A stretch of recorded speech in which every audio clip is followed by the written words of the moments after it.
Quiz number 13 वाष्पोत्सर्जन पर आधारित है, यानी आपसे इस क्विज में वाष्पोत्सर्जन पर आधारित 10 प्रश्न पूछे जाएंगे जिनके आंसर आपको कमेंट बॉक्स में लिखने हैं। तो वीडियो अंत तक जरूर देखिएगा। तो चलिए शुरू करते हैं। क्वेश्चन नंबर 1 है, प्रकाश की मात्रा बढ़ने पर वाष्पोत्सर्जन दर पर क्या प्रभाव पड़ेगा। आपको प्रत्येक प्रश्न के लिए 5 सेकंड दिए जाएंगे। अगर ज्यादा टाइम चाहिए तो वीडियो पॉज कर सकते हैं। अगर आपने चुना है ऑप्शन सी तो बिल्कुल करेक्ट है, यानी जब प्रकाश की मात्रा बढ़ती है तो वाष्पोत्सर्जन दर बढ़ेगी। क्यों बढ़ेगी? क्योंकि जब प्रकाश की मात्रा बढ़ेगी तो पत्ती के चारों तरफ पाई जाने वाली जो नमी है वो किस में बदल जाएगी? शुष्क वायु में बदल जाएगी और पत्ती से जल की हानि अधिक होगी, जिससे वाष्पोत्सर्जन दर बढ़ेगी। अगला प्रश्न है, वायु की गति घटने पर वाष्पोत्सर्जन दर पर क्या प्रभाव पड़ेगा।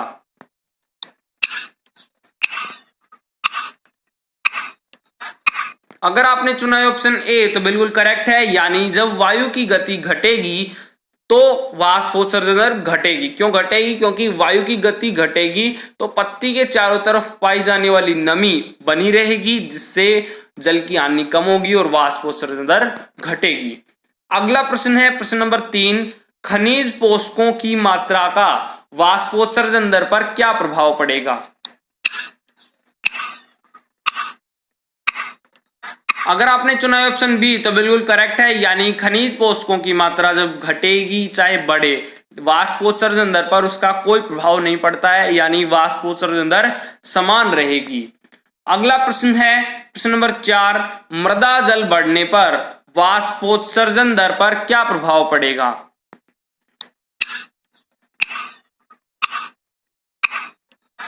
अगर आपने चुना है ऑप्शन सी तो बिल्कुल करेक्ट है, यानी मृदा जल जब बढ़ेगा तो वाष्पोत्सर्जन दर की मात्रा बढ़ेगी, क्योंकि मृदा जल बढ़ने पर मूल दाब भी बढ़ जाएगा, जिससे वाष्पोत्सर्जन अधिक होगा। तो चलिए बढ़ते हैं अगले प्रश्न पर। उससे पहले यदि आपने हमारा चैनल सब्सक्राइब नहीं किया है तो सब्सक्राइब कीजिए हमारे चैनल को और बेल आइकन को जरूर दबा दीजिए।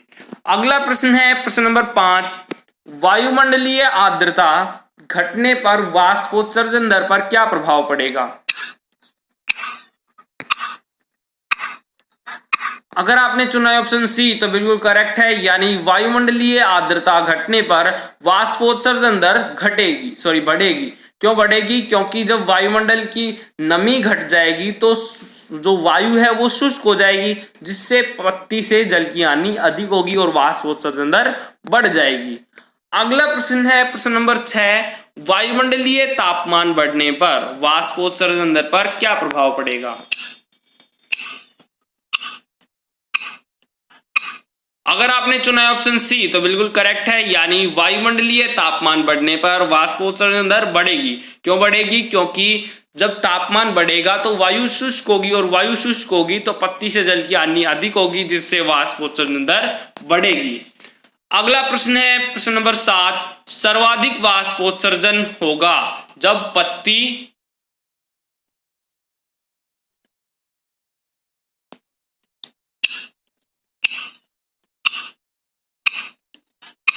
अगर आपने चुना है ऑप्शन बी तो बिल्कुल करेक्ट है, यानी जब पत्ती सूर्य किरण के लंबवत होगी तो वह सर्वाधिक वाष्पोत्सर्जन होगा। सर्वाधिक वाष्पोत्सर्जन क्यों होगा?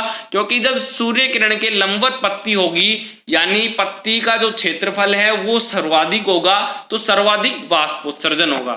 अगला प्रश्न है प्रश्न नंबर 8, वाष्पोत्सर्जन शून्य होगा जब पत्ती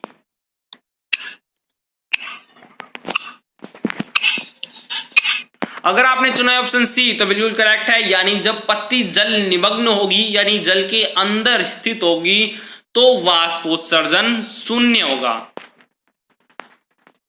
प्रश्न नंबर 9 है, मूल की लंबाई बढ़ने पर वाष्पोत्सर्जन दर पर क्या प्रभाव पड़ेगा।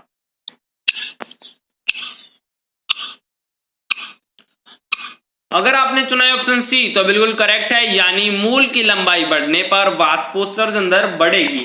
क्यों बढ़ेगी? क्योंकि मूल की लंबाई बढ़ेगी तो वो जो मूल है वो अधिक मृदा जल ग्रहण करेगी और मृदा जल अधिक होगा तो जो मूल दाब है वो भी अधिक होगा, जिससे वाष्पोत्सर्जन दर बढ़ जाएगी। अगला प्रश्न है प्रश्न नंबर 10, पत्ती में रंध्र की संख्या कम हो तो वाष्पोत्सर्जन दर पर क्या प्रभाव पड़ेगा?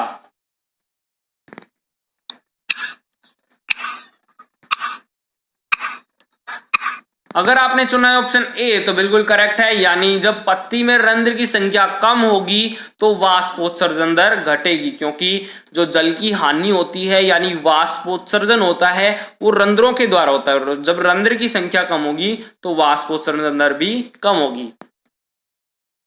Thanks for watching my video. Please like, share, subscribe and comment.